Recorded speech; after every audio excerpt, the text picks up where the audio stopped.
ML, ML Scott, that is Programming Language Pragmatics, and chapter number Logic Languages, and page number 545. Next, madam, please. S- Next slide. So, self learning topic. So, I told you this particular module we can cover Bloom's taxonomy 6.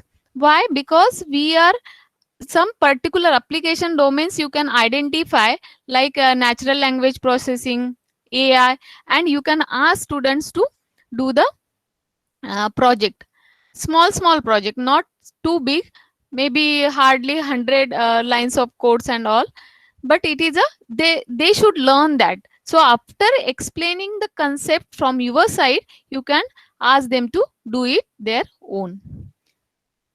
Now session over to Brunal madam. Thank you.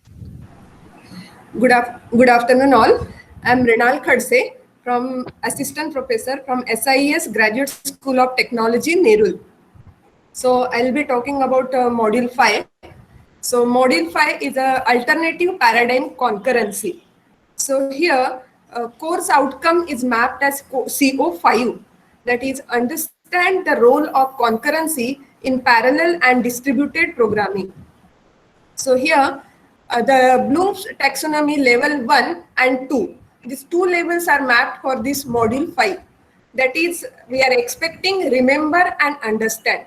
So we are supposed to make them understand the students that what is general meaning of concurrency. And after understanding that, they should be able to explain that. So that is what is expected from the chapter 5. We'll see detailed syllabus. Next, please, ma'am. Yeah.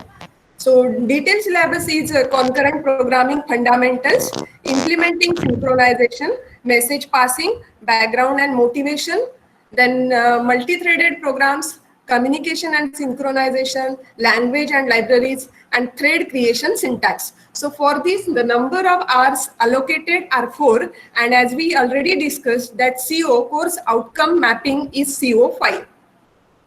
So here it is expected that we are supposed to explain them what is mean by general meaning of concurrency. That is the execution of processes at the same time. So though it is not mentioned here multitasking, multiprocessing, we can tell them by giving the example of listening to music on a laptop along with doing their different other work. So explaining them that we have to explain them what is meant by concurrency. Now, after explaining them about the concurrency, the next expected is the general concept concurrency. Next expected thing is how to create a thread. So general creation of thread we can use here either C language, C++ or Java. So that anyway we will discuss in lab session. But here the expectations are just to explain the meaning of concurrency and how we can achieve it, along with the synchronization. What is the need of synchronization? So, and the self-learning module is study implementation of concurrency concept for real-time application. So, why do we need this multi-threading? That we have to explain by giving the example of gaming. We can tell them that at the same time when we want to do the number of processes, or when you want to execute the number of processes at the same time, that time we have to use this multi-threading. So for this, the textbook is ML Scott, that is Programming Language Pragmatics, 3rd edition, Morgan Kaufman publisher. So from that chapter number 12, from that also 12.1 and 12.2. So these 2 points only are allocated for this module 5. So that's it from me. Now I'll request to Dr. Dipali Vora ma'am to continue. Yeah, thank you, Mrinal. Good afternoon all. Myself Dipali Vora, HOD and Professor in Department of Information Technology from the Vidyalankar Institute of Technology. Dipali ma'am, your voice is too low. Okay. Dipali ma'am. Now are you able to hear? Yeah. Yes ma'am. I welcome you all. So module 6 is alternative paradigms, where we'll be talking about scripting languages. Next slide, ma'am. So here, the CO5, that is understand different application domains for use of scripting languages, is mapped to the Bloom's taxonomy level 1 and level 2. Next slide, ma'am. So if all of you are aware of what are the contents of this particular chapter, what I want to insist while continuing with this chapter is we want to give only a, feel of what is scripting languages to the students, and we do not explicitly expect them to write any particular script for detailed script or big scripts in the entire concept when we are teaching. While teaching the concepts, we have the first thing that we have to identify is what are the scripting languages, what is the difference between a typical programming language and a scripting language, what are the strength of the scripting languages, and what are the different problem domains where these scripting languages are most useful. And then we have typically concentrating on web development, server client server kind of scripting languages. So you can choose, nothing is specified over here which particular scripting language you can talk about, but our guidelines is you can talk about the shell scripting, which is most popularly will be used as we are promoting open source kind of technologies. And you can go for say VB script or Perl script and JavaScript for explaining the concepts related to scripting languages. And then you can talk about what are the features, specific features of scripting languages, what are the, how they are interpreted and how they work in a browser, and all those features of the scripting languages can be explained over here. And you can stress upon specifically the string and the pattern manipulation in using scripting languages, specifically the what you can say regular expressions, how we can use effectively regular expressions in pattern matching and in searching of the any kind of data in a using a scripting language. So that has to be more or less stress. As well as we all know scripting languages are not totally object oriented, but they are little bit of object based languages. So you can take one or two scripting languages and you can talk about how the object structure is used in scripting languages. They are object based. So what is the hierarchy of the objects and how they are effectively used in the scripting languages. So that has to be told to the students. So we are not expecting you to go in detail or stress on any one particular language and teach them. In general, you can introduce them to one or two scripting languages and tell their strength and illustrate your examples with the help of those scripting languages like scripting or Java scripting, which is most popularly used. Self-learning model mein we have talked about the students can review a few of the client server kind of script applications where the scripting languages how they are used at the client side and scripting languages how they are used at the server side. So that can be learned by the students. The book is Scott ML, I will say, but you can use any material which is available on the net that you can use effectively. In Scott ML, in case of scripting languages, too much details are given, so that many details we are not expecting, or so many scripting languages are told, so we are not also expecting ki we should go about taking all those scripting languages.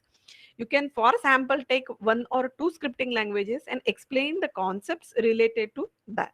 Thank you. So now for the evaluation part, I will call upon Prachi Shirsagar ma'am. Thank you, Dipali ma'am. Myself, Prachik Shirsagar, Associate Professor from Vasantdada Patil Pratishthan's College of Engineering, Science, Mumbai. Okay. So let's have a look on the evaluation pattern. So as we have seen in the scheme, there will be two tests, internal assessment test of 20 marks each. Test 1 will be on 40 to 50% syllabus. Test 2 is on remaining 40 to 50% syllabus. And end semester exam is of 80 marks, that is on full syllabus. Okay. So there are some guidelines for the question paper pattern. Okay. So no questions will be asked from the self-learning topics. Okay. From module 1 and module 2, there may be algorithms or pseudocode based questions. As we are discussed in the module-wise discussion, that there should not be any language restriction. So no language restriction is there or students can write the answer in algorithmic way or using pseudocode. Then module 3 and module 4, from this module, as this is the core of this subject, module 3 and module 4, theory and program based questions may come from this particular module. Okay. So next slide, please.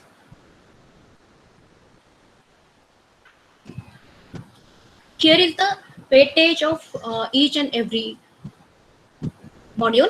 Module 1, that is Introduction to Programming Paradigms and Core Language Design Issues.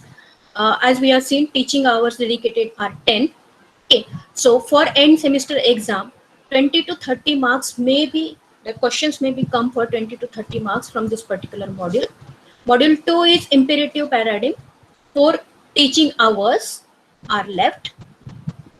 Then 10 to 15 marks questions can come from this particular module. Third module is Declarative Paradigms.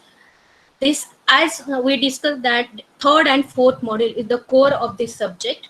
So the more weightage is given to module 3, that is 20 to 25 marks questions can come from this. Then module 4, 10 to 20 marks. Next module, that is Alternative Paradigms, is for 10 to 15 marks. And the last module is also for 10 to 15 marks. Okay. This is all about the theory subject. Now we'll go for the lab session.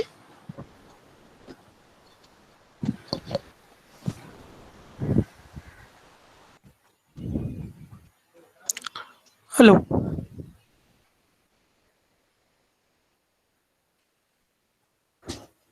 Yes, sir. Next. We are able to I'll hear. share.